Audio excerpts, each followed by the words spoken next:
adalah makan lemak atau keto diet. Nah, saya mau membahas tentang karbohidrat. Jadi sumber energi utama yang memang kalau kita salah menggunakan menjadi si manis yang menakutkan. Tapi tipe karbohidrat yang benar akan memperkuat kesehatan kita. Baiklah, dari semua fakta dan faktor resiko penyakit gaya hidup yang saya sebutkan tadi malam, yaitu penyakit kardiovaskular, penyakit kardiovaskular itu jantung, pembuluh darah, kemudian cerebrovaskular yaitu stroke, kemudian penyakit kanker, penyakit diabetes, paru-paru kronik, penyakit ginjal, itu semua berkaitan dengan penyakit gaya hidup. Nah, mereka menemukan jadi prediktor utama itu adalah pilihan diet. Berbagai penelitian telah menunjukkan bahwa besarnya modifikasi gaya hidup dengan pola makan dan aktivitas fisik menunjukkan peristiwa yang paling menjanjikan untuk mencegah penyakit daripada hanya aktivitas fisik saja. Kenapa ini perlu ditekankan? Bahwa sejak satu pakar olahraga dunia sangat terkenal di 20 tahun yang lalu, Kenneth Cooper, dia menuliskan tentang olahraga, berbagai olahraga, dia ahli sport medicine, dan juga dia membahas tentang olahraga aerobik. Maka dunia diberi sebuah konsep bahwa yang penting berolahraga, kita tidak perlu perhatikan faktor gaya hidup yang lain, apalagi faktor makanan. Kemudian dunia menjadi dapat dikatakan menyadari kesalahan bahwa ternyata olahraga tidak cukup.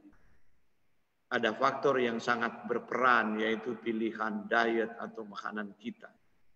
Karena Cooper sendiri akhirnya merevisi banyak hal dalam teori-teorinya tentang sport medicine. Nah, semua karbohidrat itu intinya tidak sama.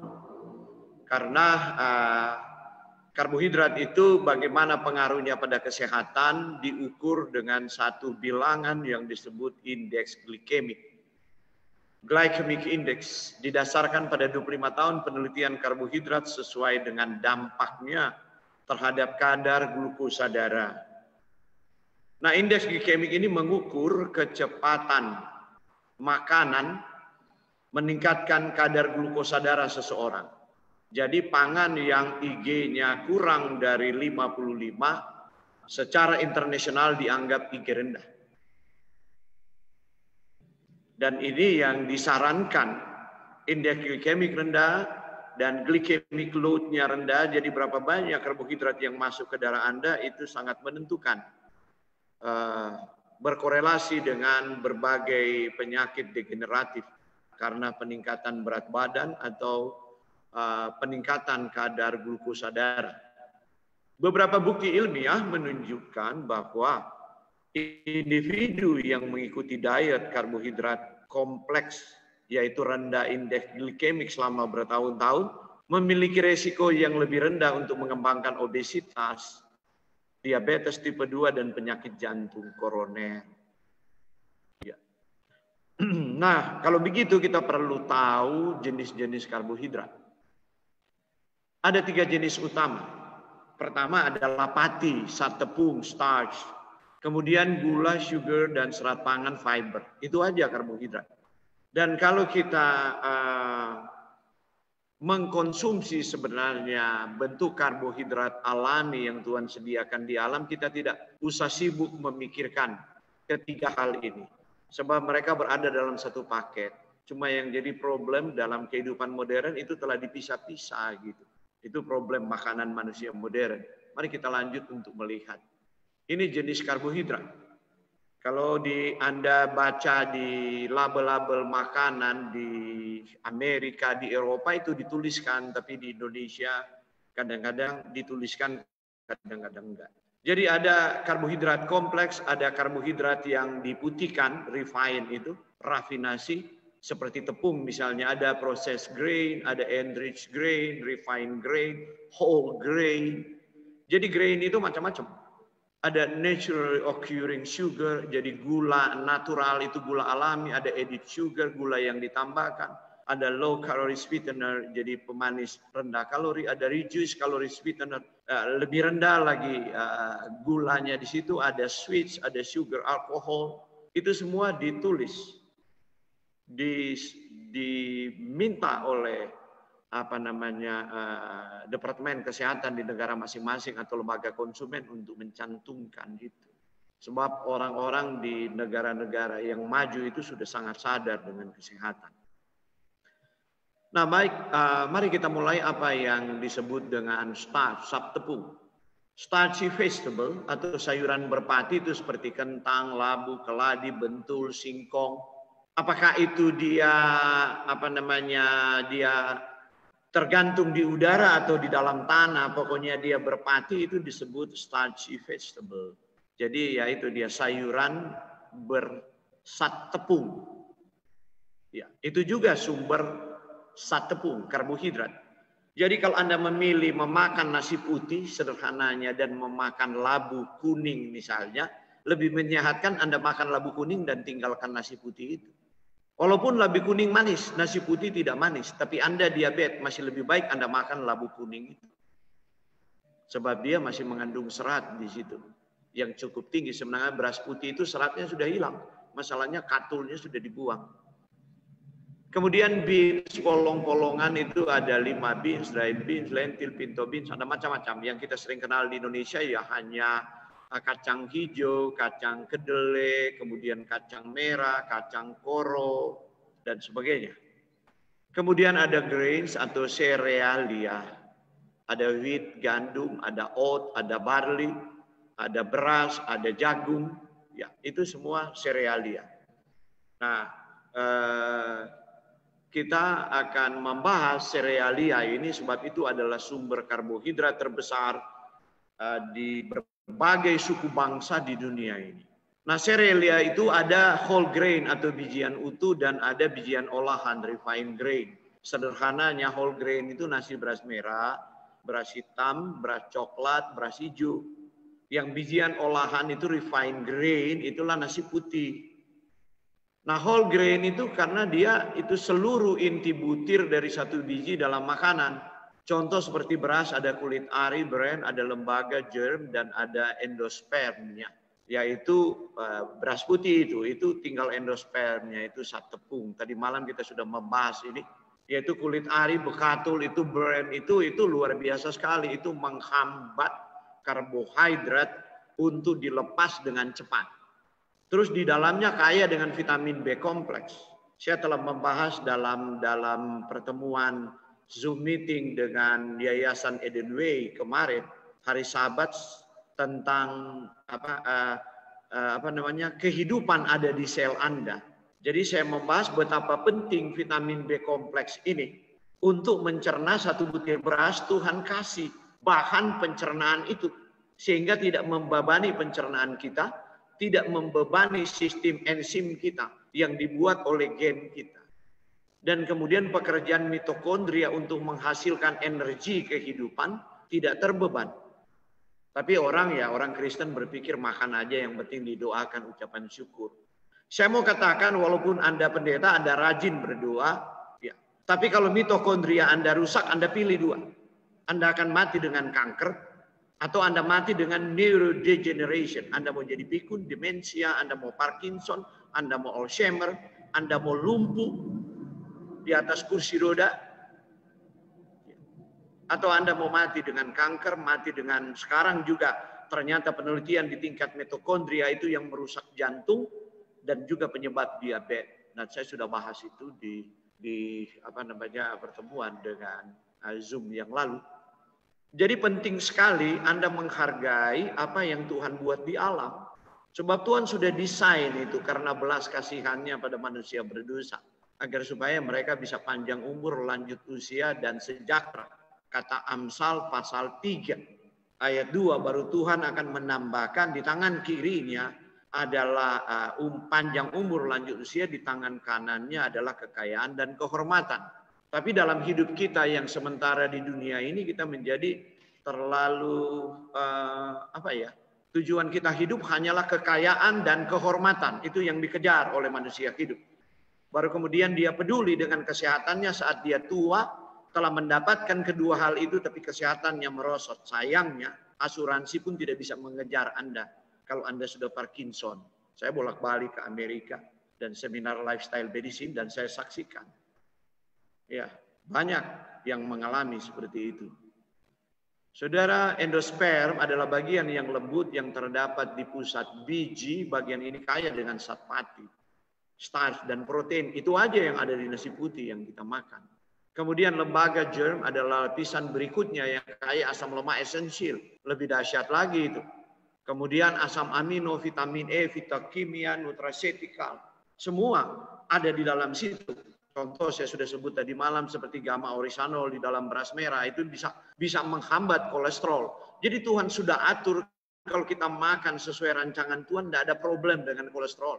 Karena itu saya katakan dalam pembahasan yang lain, kolesterol itu bukan penyakit, itu berkat tapi menjadi kutuk.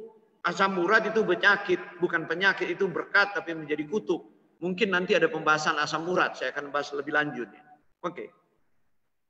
Nah, perbedaan whole grain dan refined grain. Jika kita mengkonsumsi whole grain food, itu mengandung bran, germ, dan endosperm. Ya. Seluruh nutrisi pada biji. Tapi kalau kita refined grain, ya itu cuma endosperm, sudah disebutkan tadi. Ini istilah dagang yang menyesatkan, yang kita baca di bungkusan roti, di bungkusan kue-kue, makanan pabrik, dan lain-lain. Bila mana kita membaca kandungan suatu makanan olahan dari tepung terigu tertulis enriched with flour. Itu berarti refined grain ditambahkan 4 vitamin. Niacin, tiamin, riboflavin, asam folat. Dan ini vitamin sintetik dan mineral besi. Tapi yang Tuhan buat di alam, ya, itu ada 11 vitamin yang ada di dalam satu grain. Konyolnya manusia itu dibuang, dikasih ke ayam, ke babi, dikasih ke sapi. Kemudian manusia tambahkan sintetik di dalamnya. Karena itu saya bilang konyol gitu. Jadi inilah kita manusia. Ya, yang sangat berhikmat, diciptakan makhluk yang termulia. Tapi ya kita harus menyadari kita sering seperti itu. Bertahun-tahun juga saya belum kuliah molecular nutrition. Saya pergi kuliah umur 41 tahun. Maka saya juga hidup seperti itu. Karena itu banyak persoalan kesehatan yang menumpuk. Tapi puji Tuhan dengan perubahan nutrisi dan sebagainya. Ya sampai sekarang saya masih produktif. Sementara suatu butiran gandum utuh misalnya whole grain tadi. Of wheat itu ada 11 vitamin dan mineral. Ada serat, ada asam lemak esensial.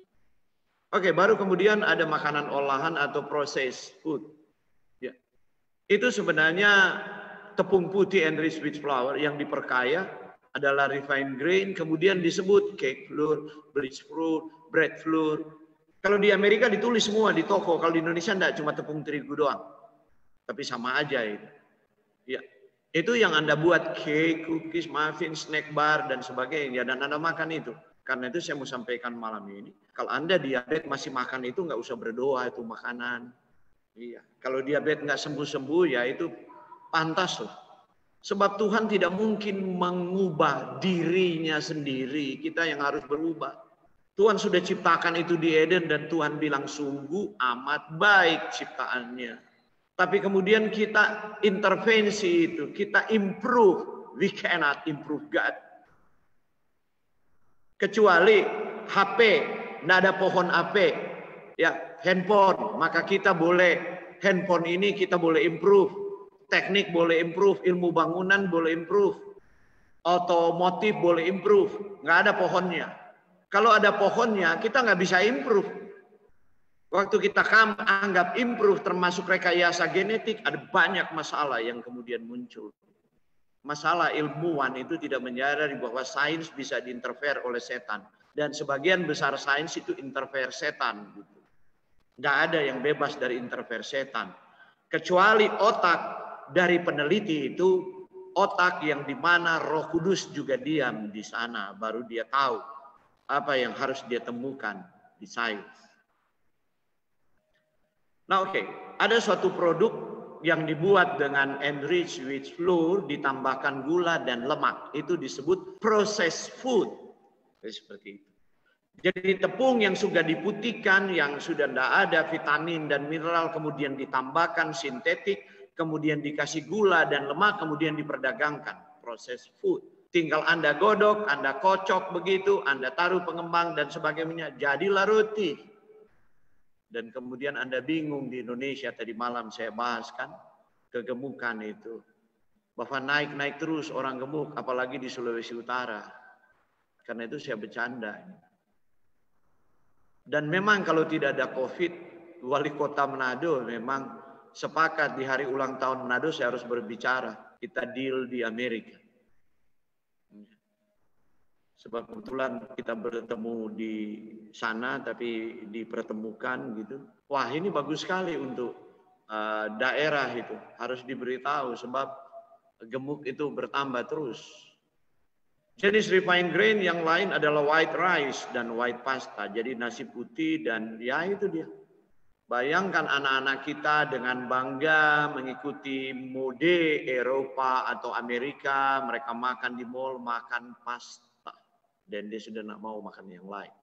Ada jenis karbohidrat yang sederhana, simple or fast acting carbohydrate, itu gula. Dan ada juga jenis gula, ada gula alami seperti terdapat pada buah-buahan, fruktosa, pada susu, dan juga sukrosa, gula tebu dan glukosa. Saya lupa tulis di sini.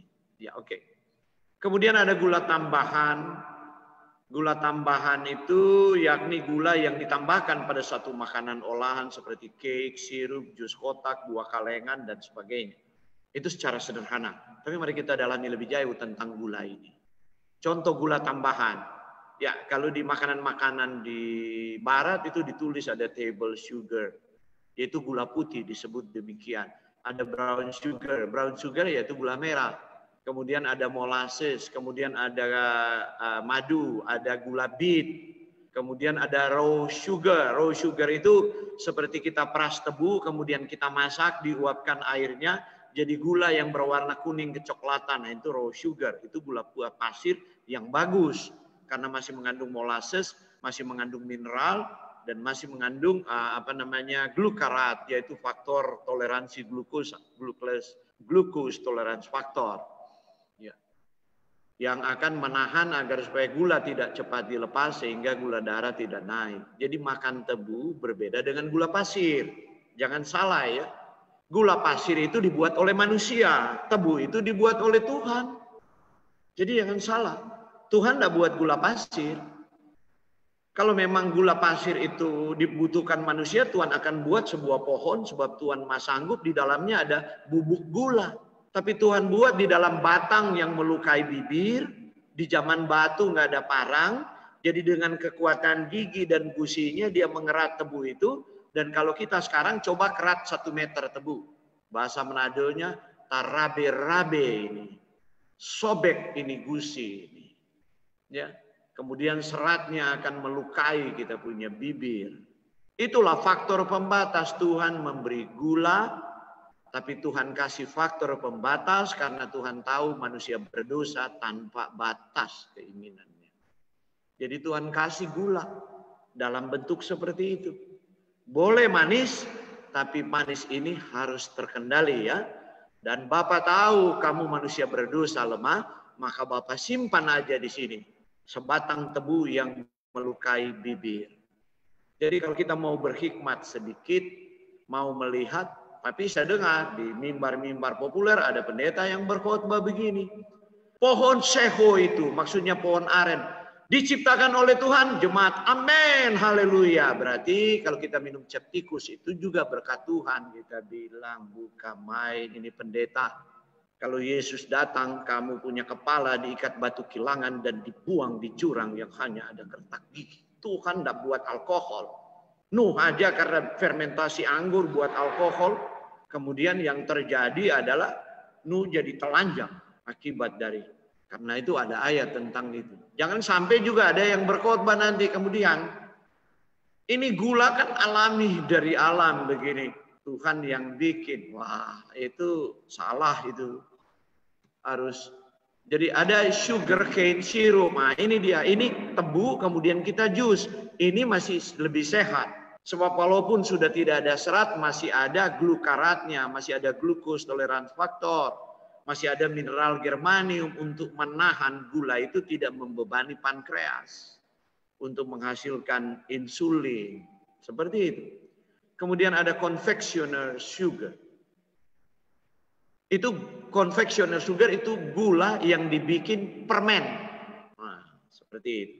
Baru ada powder sugar. Nah, itu gula pasir yang ditumbuk itu untuk bikin kue. Ada turbinado, ada juga high fructose corn syrup. Turbinado yang saya sebutkan tadi, tebu kita jus, kemudian kita panaskan di belanga, kita diuapkan airnya. Gitu.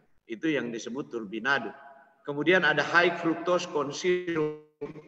Nah, itu lebih jahat lagi itu high fructose corn syrup. Ya. Sebab high fructose corn syrup itu ya itu dia tidak menaikkan gula darah, tapi sebentar kita akan bahas. Tadi malam sebenarnya saya sudah singgung apa jahatnya fruktosa yang menipu insulin kita.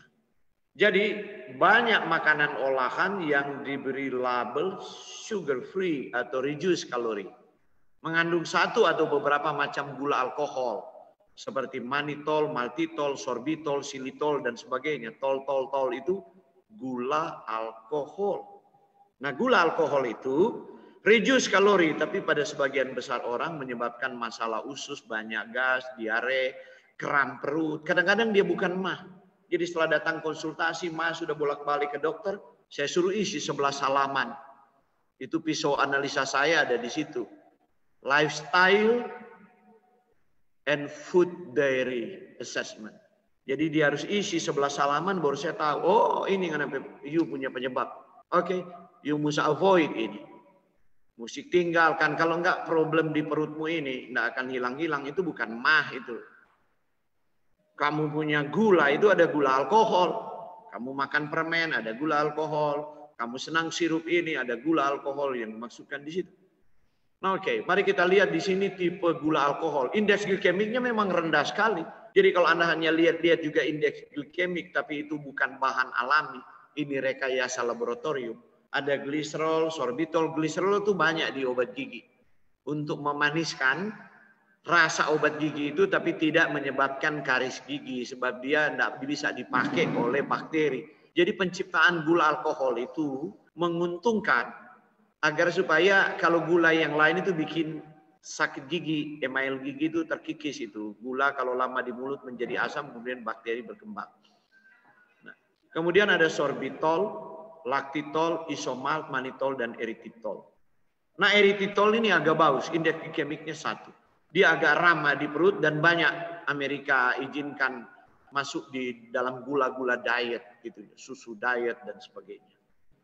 Itu eritritol. Eritritol itu masih lebih bagus. Jadi kalau Anda cari ada baca-baca itu. Kalau ada makanan diet Anda beli dan sebagainya, lihat-lihat tolnya di belakang. Kalau di eritritol, ini saya sudah dengar ini agak aman. Kalau yang lain-lain walaupun dia bilang bisa menurunkan berat badan dan lain, silakan coba. Apakah Anda tidak kembung terus-menerus. Kemudian gula rafinasi. Gula rafinasi ini gula kristal putih. Gula mentah yang mengalami proses pemurnian, menghilangkan molasesnya. Ya gula pasir lah istilah Indonesia. Gula putih lah orang Manado bilang. Sebenarnya berdasarkan SK Memperindak, saya periksa itu, tahun 2004 gula rafinasi ini dilarang untuk diperdagangkan. Itu hanya untuk industri. Tapi bagi saya aneh kok ada di supermarket. Supermarket tidak tulis bahwa ini gula untuk industri, untuk bikin kue, untuk bikin permen.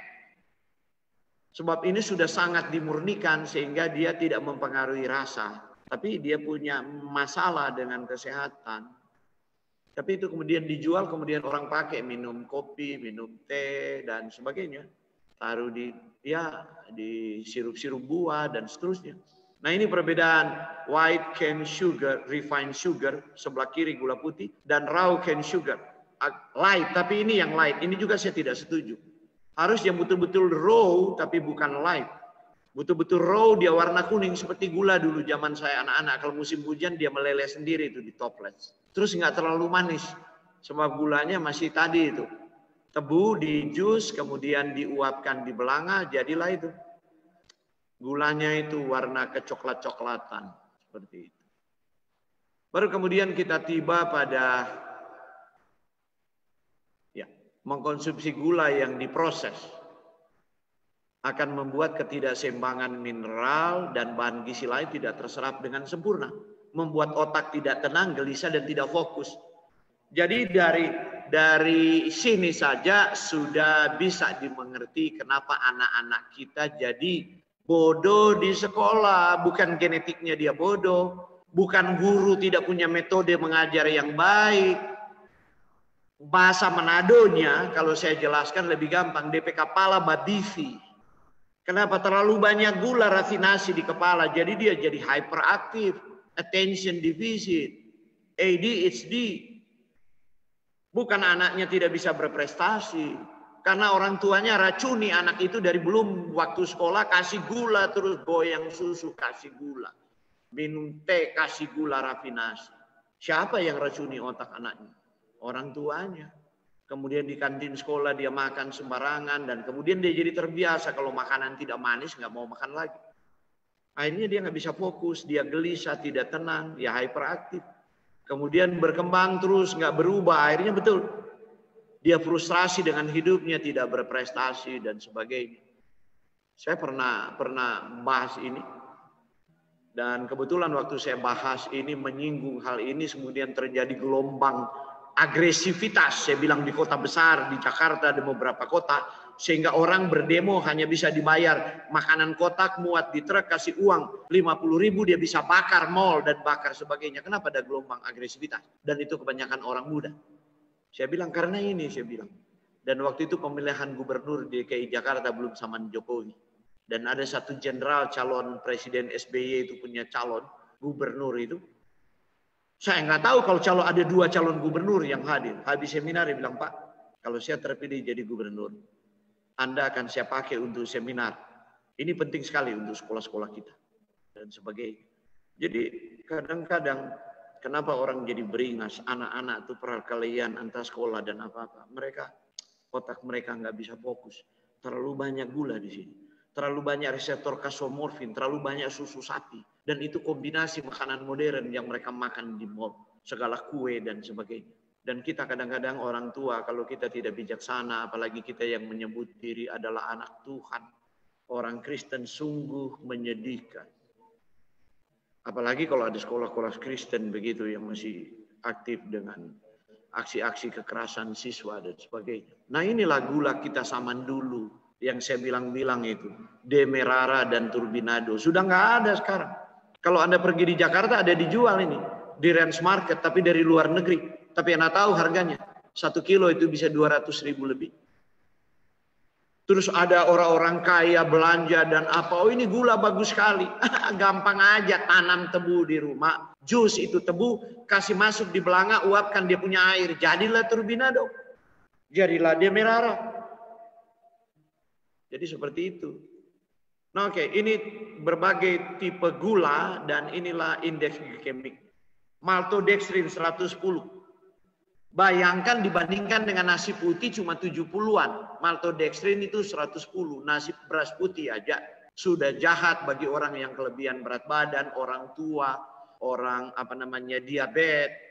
Sudah nggak terlalu sehat, apalagi maltodextrin. Tahu maltodextrin ini yang memaniskan susu formula. Apalagi ada susu yang dia promosikan. Ini akan membuat anak-anak yang malas makan, tidak mau makan pun dia akan cukup kalori dan dia bertumbuh. Inilah penipuan sains. Saya katakan, Anda meracuni anak Anda. Dan susu-susu itu harganya mahal karena maltodextrin. Itu indeks glikemik paling tinggi baru maltosa 105.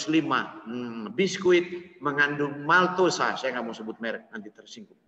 Quick energy, asik. Jadi begitulah kita belajar dari iklan sekali lagi. Kemudian glukosa aja yang Tuhan buat di alam, glukosa cuma 100.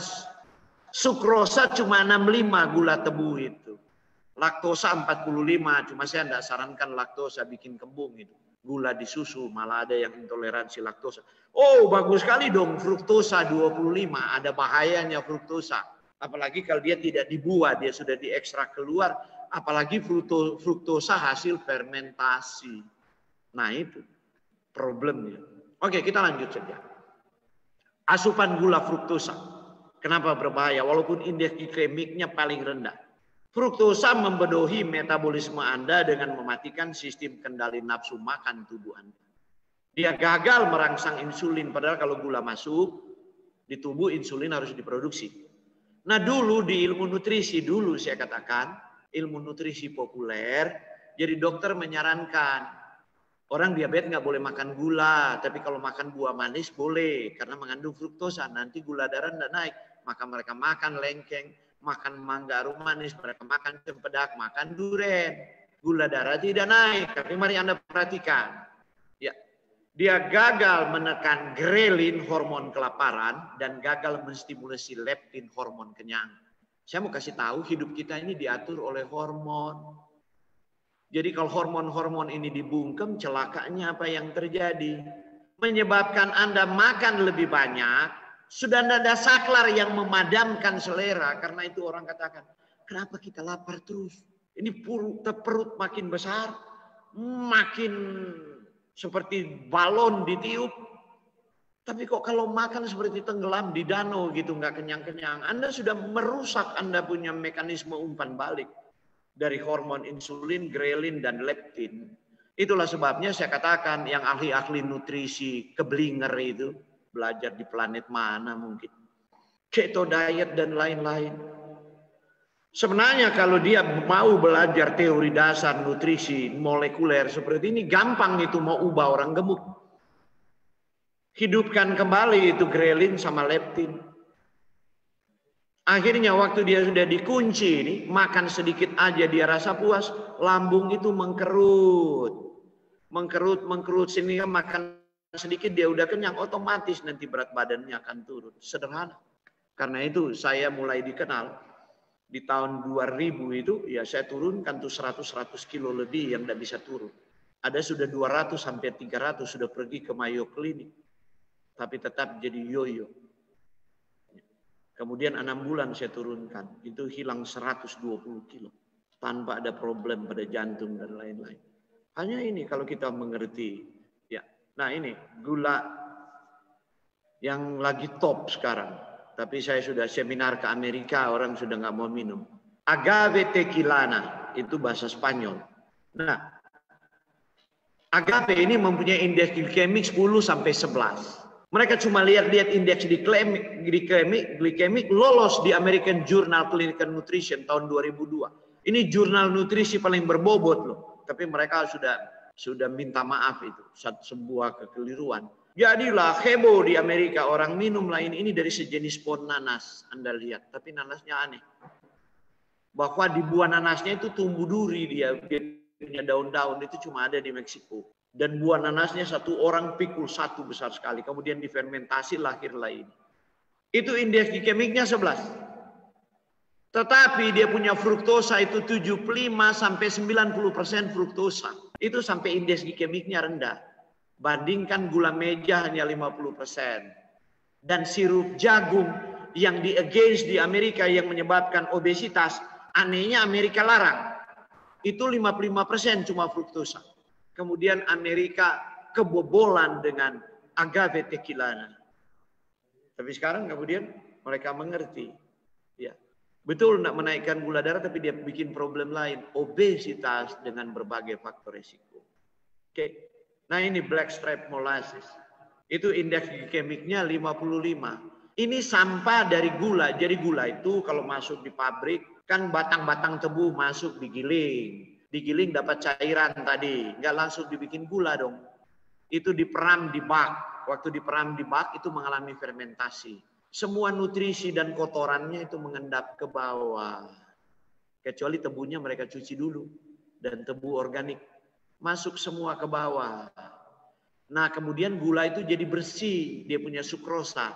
Itu yang diambil kemudian dipanaskan. Itulah jadi gula. Semua vitamin, mineral yang Tuhan bikin untuk memetabolisme gula ini turun ke bawah bak. Itulah molasses. Tapi kalau dikerjakan organik, molasses itu diperdagangkan, bisa diperjualbeli. Tapi jangan Anda minta molasses ke pabrik gula di Indonesia. Gulanya penuh dengan pupuk. Gula tebunya nggak pernah dicuci, digiling. Jadi molassesnya hanya layak untuk jadi campuran minuman makanan sapi, kemudian jadi pupuk di pertanian. Kemudian ada maple syrup. Indeks glikemiknya 54. Wow, bagus dong. Wah, banyak orang Indonesia kalau datang dari Amerika dimintain untuk maple syrup. Tapi saya mau katakan, kalau hanya untuk pemanis, timbang Anda jauh-jauh beli dari Amerika, ada yang Anda kurang populer. Sekarang dunia malah mengejar gula itu. Nah ini dia. Borasus, Palmyra, lontar 53,77 cuma. Jaggery, orang India sudah dari zaman Sanskerta itu sudah terkenal ini. Ini buah lontar. Siwalan bukan sialan ya. Kalau orang Manado dan orang Indonesia Timur, inilah pohon woka punya buah kayak kelapa kecil. Ini dia punya gula, indeks glikemiknya 53. Nah, kemudian ada lagi yang lebih baik dari itu, indeks glikemik cuma 50. Apa itu? Gula aren. Itulah sebabnya kebutuhan dunia gula aren tidak bisa disuplai Indonesia. Bahkan Eropa aja minta di Indonesia, tidak ada pengusaha yang bersedia itu. Karena tidak ada sumbernya. Indonesia lalai membudidayakan pohon aren. Itu kebutuhan Eropa aja, Belanda minta. Ada teman di Belanda itu. Waktu saya belajar di sana, kalau you bisa cari pengusaha, bisa siapkan. Kita perlu sampai 200 ton. Karena mereka sekarang ganti semua pemanis di hotel dan lain-lain dan sebagainya, gula merah ini. Ya. Disetujui dunia indeks glikemik rendah itu 55 ke bawah. Ini gula yang alami ini 50. Dan saya mau bilang, Sulawesi Utara bukan mau promosi Sulawesi Utara. Gula Sulawesi Utara taste-nya beda, gula merah. Kemudian beratnya beda, coba dipegang. Itu berarti kandungan mineralnya lebih tinggi. Dan mineral yang tinggi itu mineral yang menahan supaya gula tidak dilepas terlalu cepat. Jadi gula aren Sulawesi Utara kalau dibandingkan gula aren yang lain dia lebih berat. Padahal besarnya sama. Dan kalau masak mereka tidak campur-campur pengawet. Dan tidak pernah orang Sulawesi Utara memupuk pohon aren. Wah saya nggak tahu habis ini gula aren jadi mahal nih di Sulawesi Utara. Baru ada gula lagi, ini untuk orang kanker. Kalau Anda sudah kanker, kalau tadi diabetes boleh gula aren. Tapi jangan banyak-banyak lah. Nah, kalau orang sudah kanker, tidak boleh ada gula lain. Gulanya harus lohan kuo. Sebab dia bukan karbohidrat. Lohan kuo itu. Dia adalah gula, bahan bakunya itu adalah alkaloida. Tapi manisnya bisa 250 sampai 400 kali gula. Telah digunakan di Cina sejak dinasti Tang. Di Amerika sudah diekstrak jadi pasir kristal putih. Dan memang tidak menurunkan. Dan saya praktek bikin kue di Amerika. Takut-takut ini om-om setua-tua, tante-tante udah kelebihan berat badan dan kemudian udah diabetes. Setelah mereka makan tunggu-tunggu naik itu gula darah. Karena pakai lohan kuo. Baru ada yang berikut. Ini indeks glikemik 0. Tidak ada indeks glikemik. Baru yang berikut adalah stevia. Dan saya bawa pulang ini stevia ini yang di sudut kanan di sweet leaf. Anda tahu setelah ketahuan stevia ini indeks glikemik 0, bahkan dia punya glikosida yang ada di situ itu bukan glukosa, bukan karbohidrat. Glikosidanya yang ada di situ itu anti kanker. Anda tahu siapa pemegang industri terbesar di dunia? Coca-Cola. Dia pergi tanam di Cina, dia pergi tanam di Amerika Latin. Dia buat anak perusahaan Cargill namanya. Untuk produksi ini sebab dia tahu gula di masa depan. Jika orang telah belajar akibat dari gula terhadap kesehatan, maka semua orang akan mengganti dengan stevia. Masalahnya lohan kuo juga bisa, tapi problem dengan lohan kuo adalah sulit mau dibudidaya. Stevia ini cuma tanam di pot aja, semakannya begini tinggi. Anda ambil satu daun kering, taruh di air minum, itu sudah manis sekali. Baru kemudian ada yakon sirup. Nah, ini semacam ubi tapi daunnya berbeda. Ini indeks glikemik cuma 1. yakon sirup, natural sweetener. Baru ada oligofruktosa, ada inulin, ya itu juga cuma 1. Baru kemudian madu. Madu juga 50, setara gula aren loh madu. Cuma di madu ada komponen lain dan bergantung juga madunya. Kalau honey medicine itu seperti live mail itu nomor 1 di dunia, buatan Israel. Baru nomor 2 adalah madu manuka, manuka honey. Ya. Kemudian ada sorghum sirup. Jadi itu dibuat dari semacam jenis gandum namanya sorghum. Kemudian ada modified sugar yang sudah disebut-sebut tadi. Modified sugar itu ada high fructose corn syrup. Itu mulai dari 68 dan ada high fructose corn syrup HSCF 55, 58. Ini macam-macam. Itu ada karamel. Kadang-kadang kan Anda beli karamel untuk memaniskan kue, memaniskan manisan-manisan Anda buat. Nah, itu karamel itu 60. Itu masih termasuk indeks glikemik tinggi. Ya, kalau seperti itu. Oke, kemudian ada artificial sweetener. Ini 0 juga indeks glikemik. Acyl sulfam K, alitem, aspartam, siklamat, neotam, sakarin, dan sukralosa.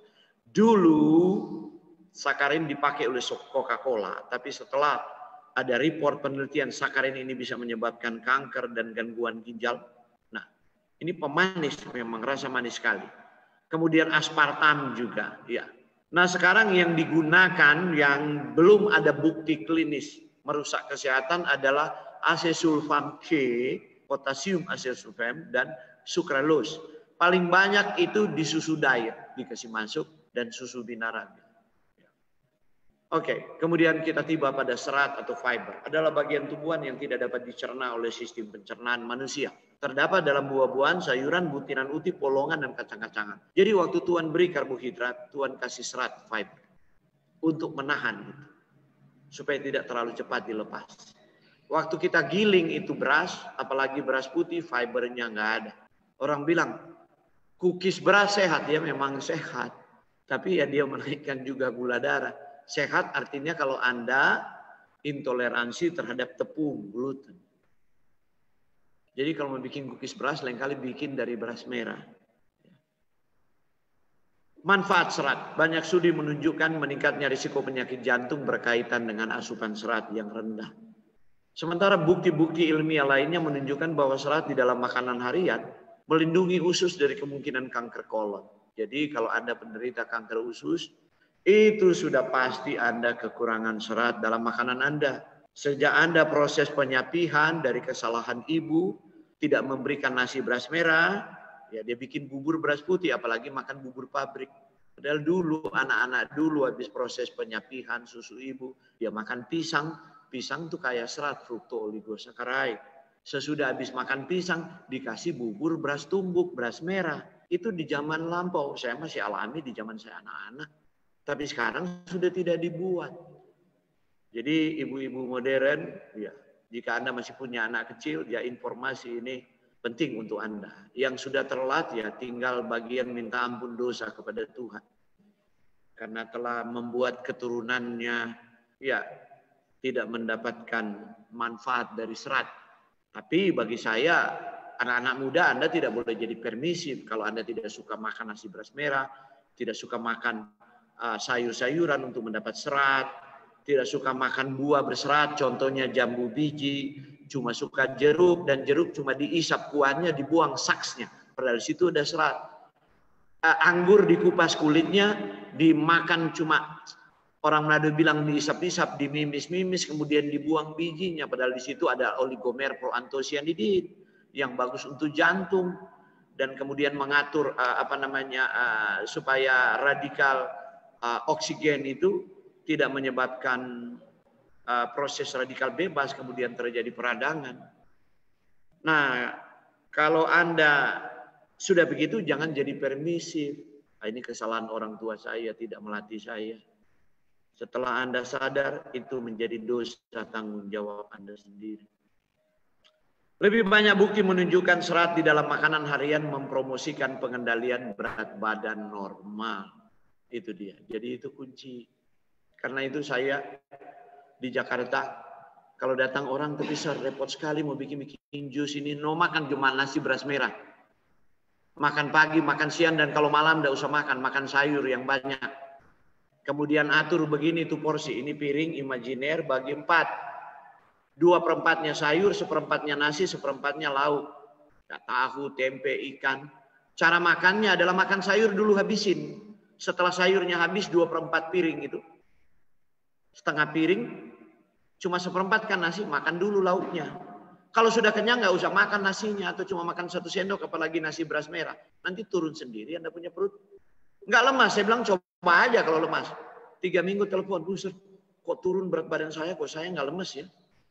Nggak apa-apa nih, lo nggak apa-apa. Berarti lemak Anda sudah dipakai, dikonversi menjadi kalori, dibakar, begitu. Nah, jadi sederhana sebenarnya. Karena itu saya sering bercanda, mau turun berat badan aja cuma perlu 2.000 perak gitu. Kenapa Anda harus ikut konsultan, ada pergi di, saya nggak usah sebut nanti tersinggung, di mall-mall, kesehatan untuk body shape dan lain-lain. Saya tahu itu. Treatment itu 3 bulan itu 20 juta. Kadang-kadang saya bercanda. Saya bilang, udahlah saya nggak minta 20 juta. Saya turunkan yang sama tapi nggak ada selulit nanti. Ini alami, kemudian cuma bukan berat badan yang turun. Vitalitas meningkat, tonus otot tidak berkurang, kulit kencang. Wah, orang tertarik. Saya bilang saya minta setengahnya aja deh, 10 juta deh.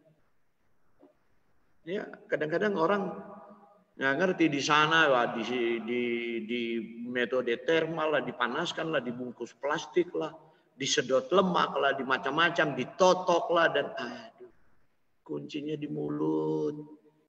Balon itu kalau dia jadi gede karena ditiup. Supaya balon itu dikempesin, ya buang aja anginnya. Sederhana kan? Orang nggak mau tutup mulutnya, mau ditotok aja, disuntik supaya kempes. Telan pel ajaib, minum susu ajaib. Aduh. Saya pikir ya seperti ini gimmick-gimmick nutrisi yang menipu dunia modern, yang semakin cerdas tapi semakin tertipu. Oke, jadi cara makan serat itu bagaimana? Tingkatkan secara perlahan-lahan untuk menghindari iritasi, apalagi anak-anak yang biasa makan nasi putih. Jangan dulu langsung kasih nasi beras merah, campur dulu merah dan putih, makan pagi aja. Terus orang tua periksa sebadi enggak nih anak SMA, anak SMP. Oh enggak, baru sekarang tingkatkan, mungkin setelah beberapa bulan, coba nasi merah tulen. Oh sudah enggak apa-apa, enggak kembung dia punya perut, sebab perlu beradaptasi. Kenapa? Orang kalau banyak makan serat itu mesti banyak air, tapi jangan sementara makan serat minum air dulu banyak-banyak. Sebab serat itu menangkap air. Waktu dia tangkap air, dia tekan itu dinding usus, kemudian terjadi gerak peristaltik. Jadi dia beol, buang air besar jadi cepat. Tapi kalau tanpa serat, malas nih usus bergerak. Dia busuk, pembusukan lebih banyak. Mengembangkan apa? Polip di usus. Dokter bilang sekarang polip di umur 30, saya cantol ya, cabut. Terus di umur 40 pergi lagi polip ya, dokter bilang, wah ini polipnya tumbuh-tumbuh terus, saya bakar dengan infrared ya. Oke dokter. Umur 50 dokter ambil, wah ini sudah lain nih polipnya. Sudah ganas ini. Dokter bilang, oke, pergi ke onkolog, periksa laboratorium, oh mesti gunting nih, potong nih usus, kemudian radioterapi dan kemo. Kenapa dokter? Ini sudah kanker, telat. Karena telat mikir, itu dia. Jadi itu dia, karena kurang serat. Pria usia 50 tahun lebih muda memerlukan 38 serat setiap hari, 38 gram. Pria usia di atas 50 tahun tinggal 30 gram karena usus orang tua itu sudah mulai mengalami degenerasi. Wanita usia 50 tahun atau lebih muda 25 gram, di bawah itu 21 gram. Bukan gram sayurannya, ini serat yang ada di situ. Jadi kalau Anda makan sayuran, contoh Anda makan lettuce. 100 gram lettuce cuma punya 2 sekian gram serat.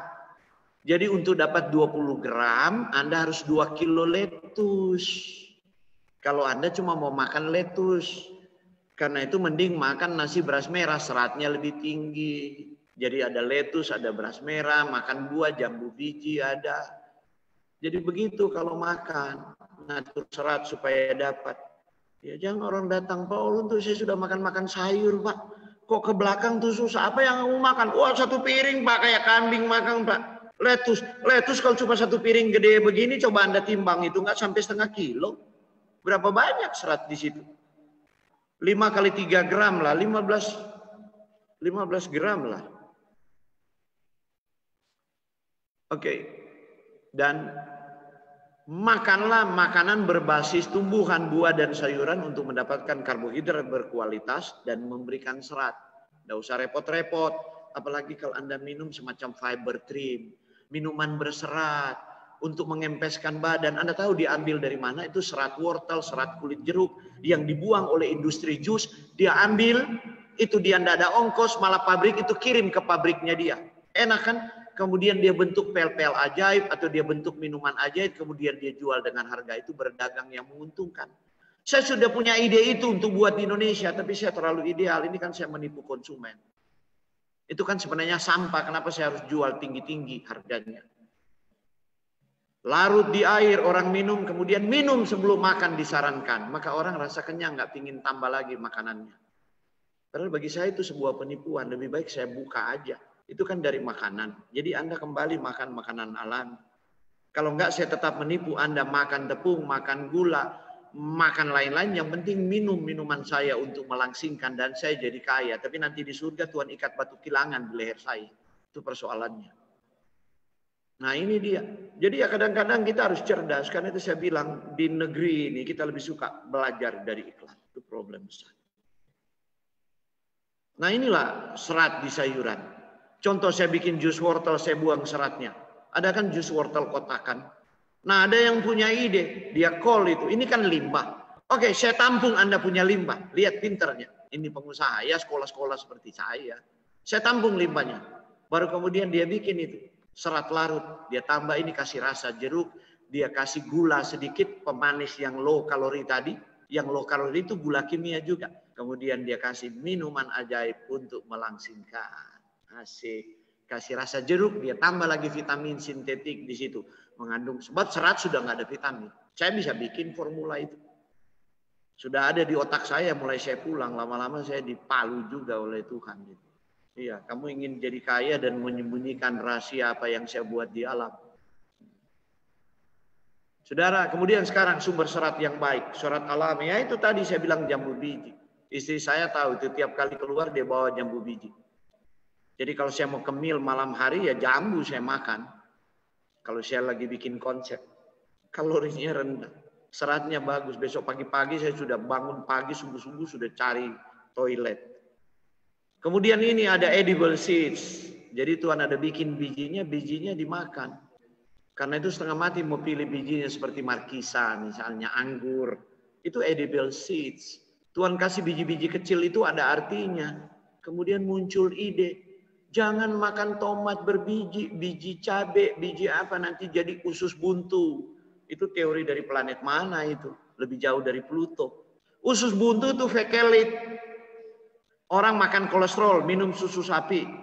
Itu tentu makan ayam santan lagi, minum susu sapi.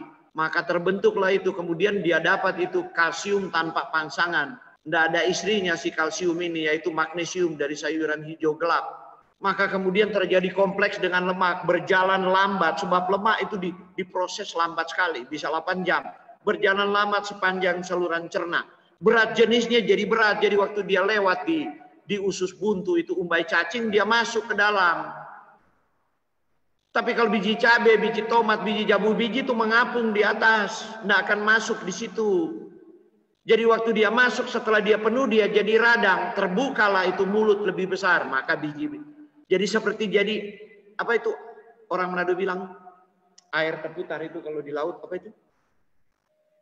Yang bisa sedot kapal. Nah kalau sudah terbuka itu umbai cacing begitu karena ada abses peradangan karena fekelit tadi kompleks kolesterol dengan kalsium, maka dia sedot semua itu biji-biji. Jadi waktu dokter potong gunting itu dokter lihat loh ada biji cabai, ada biji lain. Tapi si dokter nggak pernah lapor, apa nih masa hitam, masa putih itu apa ini keras sekali fekelit. Maka terus dikasih heboh lah. Oh jangan makan biji cabai, jangan makan biji tomat, jangan makan biji jambu biji. Pokoknya ada biji-biji. Nah, itu omong kosong semua itu. Kemudian sumber serat yang baik, whole grain cereal. Ada brown rice, red rice, black rice, green rice. Itu green rice dipelihara oleh orang Indian itu. Nah jadi ini yang Tuhan bikin untuk kita makan. Baru kemudian ini karbohidrat kompleks, tinggi serat, sumber mineral. Anda lihat nih umbi-umbian. Karena itu tadi malam saya katakan. Berbeda antara ubi jalar dan singkong. Jadi waktu Anda makan singkong, gula darah Anda naik lebih cepat. Tapi kalau Anda makan ubi jalar, apalagi ubi ungu atau orange atau ubi putih, apalagi kalau ubi itu berkapur, jangan ubi cilembu. Ini nggak masuk cilembu ya. Saya tidak membahas cilembu, tapi ubi jalar yang lain. Maka gula dilepas pelan-pelan sebab dia ada serat larut yang menahan gula itu, walaupun dia manis. Seperti itu. Kemudian sumber serat yang baik, whole grain cereal, whole corn. Anda lihat yang paling atas kanan, jagung hitam. Terus ada jagung jelek ini di zaman kita anak-anak kalau dapat jagung begini di kebun. Oh jagung setan ini, buang. Cuma diseleksi, pilih yang putih dan kuning. Nggak tahu ini jagung ini yang paling, dia punya antioksidan paling tinggi dan memang nggak enak kalau makan. Terlalu keset, susah mau telan, kasar. Tapi itulah faktor pembatas yang Tuhan buat. Bayangkan Tuhan sudah ingatkan doa Bapa kami di Matius 6 kita bahas tadi malam. Ya. Kemudian Tuhan katakan bahwa hidup lebih baik daripada makan. Toh. Jadi kita makan untuk hidup. Tapi Tuhan tahu manusia berdosa. Maka Tuhan bikin pembatasan tebu disimpan. Gula disimpan di tebu. Bukan Tuhan simpan di buah seperti semangka. Tuhan isi air gula di situ. Terus kemudian apa Tuhan bikin? Beras, padi Tuhan kasih kulit ari, jagung Tuhan bikin begini. Tapi manusia mau improve Tuhan. Seperti dia ngenyek begini. Orang Jawa bilang, Tuhan saya lebih pintar dari engkau. Maka dia rekayasa satu minum. Jadi sweet corn, jagung kita sekarang, high fructose corn syrup meningkat.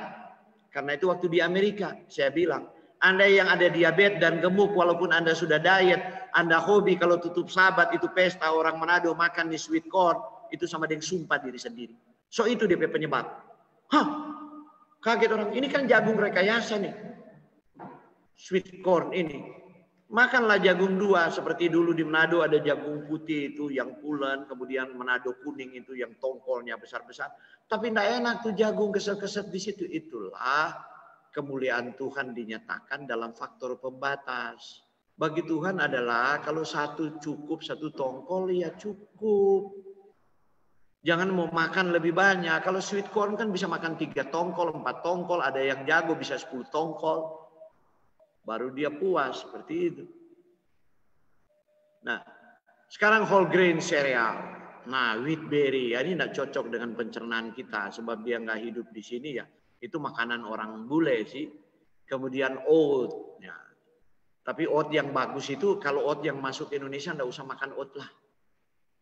Oat betul bagus, karena ada resisten starch. Dia menahan lemak, menahan kolesterol dan sebagainya, tapi steel cut oat. Jadi steel cut, jadi digunting dengan gunting besi. Jadi dia seperti beras, kemudian dipotong-potong. Anda harus masak seperti nasi, kadang-kadang lebih lama dari nasi baru dia bisa dimakan. Bukan cuma oat-oat yang siram air panas itu naikkan juga gula darah itu bikin gemuk itu oat iklan itu. Bukan begitu yang oat yang benar. Baru whole grain bread ini, ada whole wheat, whole oat, whole rye. Nah itu kebanyakan nggak cocok untuk ras orang Asia. Pokoknya kita orang Asia, orang Indonesia makan beras lah, orang Ambon makan sagu lah. Orang Papua makan kasbila, itu karena itu mereka slim-slim, mereka punya nenek moyang. Tapi setelah jadi modern, semua mau ikut makan nasi beras putih ya, jadi gemuk. Ini whole wheat pasta. Nah kalau Anda mau beli pasta, jangan yang kuning, yang coklat. Whole wheat ada tulis. Kalau Anda cocok makan gandum. Tapi kalau beras, whole brown rice pasta, jadi jangan makan bihun putih. Bihun dari beras merah, memang nggak enak. Dari beras merah kok ada serat-seratnya. Nggak seenak bihun beras putih itu. Tapi ya itu kalau Anda hidup di kota dan Anda mau cepat-cepat memasak dan sebagainya. Ya seperti itu. Dibikin dari beras merah. Baru sumber serat yang lain, beans and legumes. Jadi ada banyak kacang-kacangan. Dan saya mau katakan satu hal. Bukan cuma serat. Ya. Kacang-kacangan ini punya protein untuk menghambat pertumbuhan sel yang tidak terkendali, yang menyebabkan kanker. Jadi dia bahkan bisa lunasin polipeptide yang ada di beans ini, bisa memerintah sel kanker yang tidak punya program bunuh diri untuk mundur. Sehingga dia bisa kembali ke epigenomnya sebelum berubah. Karena itu semua orang kanker saya protokol mesti makan ini. Orang komplain Pak Oruntu kentut-kentut terus, Pak Oruntu kembung. Kembung apa kentut? Kalau orang bisa kentut nggak mungkin dia kembung. Kalau dia kembung dia nggak bisa kentut. Kalau kentut biarin aja. Ya memang begitu Tuhan sudah bikin. Sebab dia ada fructooligosaccharides difermentasi oleh bakteri, diciptakanlah butyric acid, short chain fatty acid untuk against cancer. Itulah mekanisme molekulernya. Tuhan sudah atur, Anda komplain, jangan komplain ke saya bilang.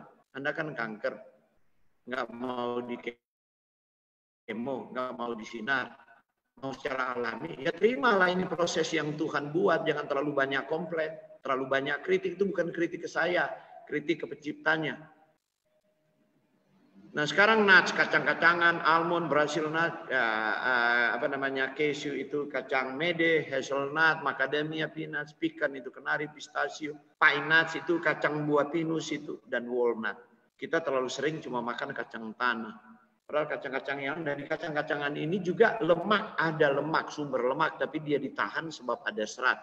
Sama seperti Anda makan kelapa berbeda dengan Anda minum santan dan minyak kelapa, sebab di kelapa ada seratnya, seperti itu.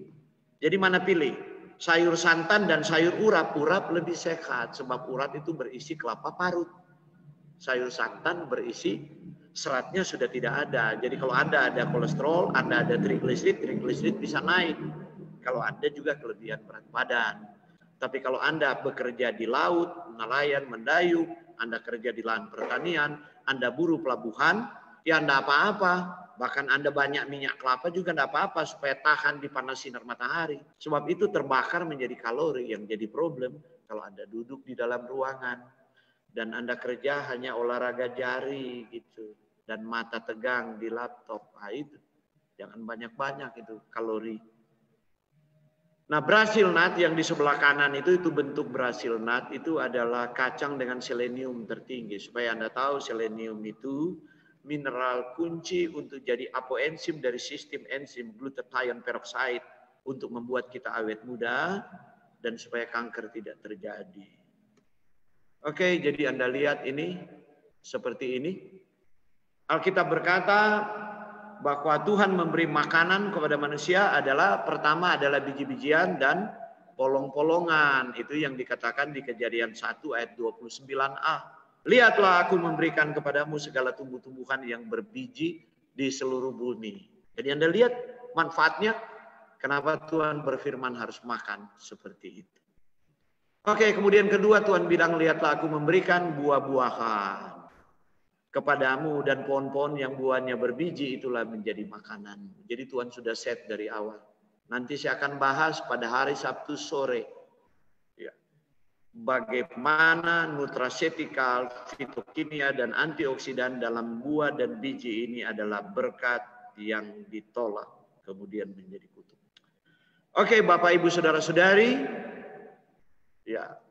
Jadi jika kita mau sehat, konsumsi hanya makanan yang didesain Tuhan sebagai makanan. Dan hindari atau jangan mengkonsumsi makanan yang telah diubah atau diperkaya. Maka kita dapat berdoa kepada Tuhan. Jika kita makan sesuai dengan kehendaknya, maka apa yang kita lalai, bukan karena kesengajaan, karena tidak ada pengetahuan, Tuhan akan melakukan mujizat dalam kehidupan kita. Tapi jika kita punya pengetahuan bahwa Tuhan punya yang lebih baik yang ada di alam, tapi kita against itu dengan otak Yunani kita, yang sampai Tuhan pun kita berprasangka pada rencana kekalnya, maka doa kita tidak akan dijawab. Mari kita berdoa. Bapa di dalam kerajaan sorga, kami datang merendahkan diri di hadapan hadirat-Mu ya Bapa. Karena kami melihat betapa Engkau sungguh mengasihi kami, sehingga kasih agape-Mu itu, dengan cara apapun kami tidak layak untuk membalasnya, bahkan tidak layak menerimanya, karena kami orang berdosa yang lemah dan sering kami melawan kehendak-Mu Tuhan. Melawan rencana-Mu untuk menyembuhkan dan memulihkan kami. Namun malam ini Bapa, kami bersyukur karena lawatan-Mu bagi kami. Melalui terang kebenaran sains yang Engkau kehendaki untuk dibukakan. Karena kami yakin dan percaya Engkau yang menciptakan alam ini dan Engkau katakan sungguh amat baik. Engkau juga yang menciptakan otak manusia yang dengan pimpinan Roh Kudus dapat mengungkapkan kejadian di alam yang Engkau ciptakan, semua memiliki mekanisme tertentu yang Engkau gunakan untuk menyembuhkan kami manakala kami sakit di dalam realitas dosa. Terima kasih Bapa, bahwa Engkau tidak meninggalkan kami kebingungan dan tanpa harapan walaupun kami berdosa dan bersalah. Karena besar kasih setia-Mu, Engkau mau mengampuni dosa dan kesalahan kami. Saat kami kembali kepada jalan dan kehendak-Mu Tuhan, kami mohon jamahan dan berkat-Mu. Manakala malam ini ada di antara kami yang mendengarkan memiliki sakit penyakit yang sudah lama dan bergumul ya Tuhan. Dan mereka mengambil keputusan sejak tadi malam hingga malam ini untuk mengubah pola makan mereka lebih sesuai dengan kehendak-Mu. Kami yakin dan percaya belas kasihan-Mu yang kekal Bapa. Maka Engkau akan menempatkan kembali setiap molekul yang Kau ciptakan untuk menyembuhkan dan memulihkan. Melalui makanan-makanan yang tersedia di alam bagi kami, dan kami yakin dan percaya kami mau terima dengan iman anugerah kesembuhan, mujizat kesembuhan di dalam kehidupan kami masing-masing, sehingga kami dapat berdiri di panggung sejarah kami dengan tubuh yang sehat diberkati untuk menyatakan kemuliaan. Terima kasih Bapa, Engkau berkenan mengampuni